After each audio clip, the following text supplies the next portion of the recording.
This segment of Delmarva Life is brought to you by Peninsula Regional Medical Center. Last week, officials in Delaware kicked off a cancer awareness campaign in Rehoboth Beach. Yeah, they noted Delaware's malignant melanoma rate increased by 64% over a 10-year span. That's compared to only 20% for the U.S. as a whole. Virginia is in line with the rest of the country with a rate of 17.7%. Maryland has a 20.3% rate. The National Council on Skin Cancer Prevention declares the Friday before Memorial Day Don't Fry Day. That's this Friday. And Don't Fry Day is to encourage sun safety awareness and to remind everyone to protect their skin while enjoying the outdoors. And Delaware officials will hand out sunscreen, sunburn care, and brochures at the Rehoboth Bandstand. Now, skin cancer can be prevented. It is also highly curable if found early. And as I recently found out, a melanoma screening is fast and painless. What areas do you want the physician to examine? Well, today? mostly my shoulders, because I have very freckly shoulders and have had sunburn a lot there when I was a child. I grew up at a time when sun damage was not a concern. In fact, many considered a tan to be healthy.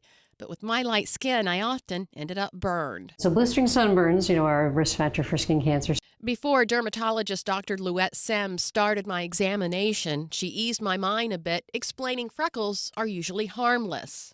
So the brown spots themselves are not really a skin cancer sign, but they're a sign of what the sun has done to your skin. And so when we see the freckles, I know you had sort of lots of extra sun, and therefore those areas at more risk for skin cancer. Each one is closely examined. So what we look for are sort of either unusual features of the freckles, such as mixtures of color that are unusual, symptoms, certainly bleeding, itching, things like that. And although my blistering sunburns were mostly on my shoulders and back, other areas received more sun exposure over time. For example, my arms. Even though these areas probably didn't burn as much, they get more sun chronically. So these actually look fine. So I don't see any places that look unusual. And really, in terms of true moles, you don't really have that many. This is most of these freckle type things. Good news, but Dr. Sims said I need to be vigilant about examining myself, looking for changes. Freckle type things can occasionally sort of change, usually sort of gradually over time, and be a sort of type of pre-melanoma and then a melanoma. So you would watch for the one that sort of looks different than all the rest. The one that all of a sudden is much bigger or a different color. An easy way to remember: A, B, C, D. A stands for asymmetry, meaning the mole is unsymmetrical. B is for border. The borders of the mole are uneven or fuzzy. C is for color. The mole shows color changes in areas with shades of black, brown, tan, and sometimes other colors. And D for diameter. The mole is larger than a pencil eraser. Other warning signs for melanoma include a new mole or freckle that appears out of the blue or is growing rapidly, especially if you don't have many moles, or the new mole or freckle looks different from those you do have, and a new freckle that is dark, dry, or scaly. As for my checkup, You check out fine, so nothing to worry about, but keep wearing your sunscreen.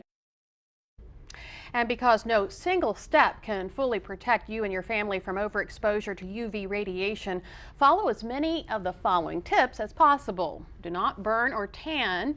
Seek shade. Wear sunscreen or sun protective clothing, and generously apply sunscreen. Use extra caution near water, snow, and sand, and get vitamin D safely. Make you a little nervous to get checked? I feel so much better though. It made me nervous, but I feel relieved now. Well, your skin is not the only part of your body that you need to pay attention to when you're in the sun. Your eyes too, including your eyelids. As a matter of fact, they too can develop cancer. Up next on Delmarva Life, we learn more about the danger and the simple steps on how to stay protected. And later, we have your chance to win $250. We'll tell you how to win. But first, we just touched on the importance of sunscreen. If you're not sure what sunscreen is best for you, Dr. Oz sorts it all out. Over the summer, wearing sunscreen is a must, but it's important to choose the right kind. Here's some tips. A high SPF only shields you from UVB rays, not the cancer-causing UVA rays. buy sunscreen with zinc oxide or titanium dioxide or avobenzone. Stick with an SPF of 30, which blocks out 97% of UVB radiation. And then remember, get it applied every 2 hours.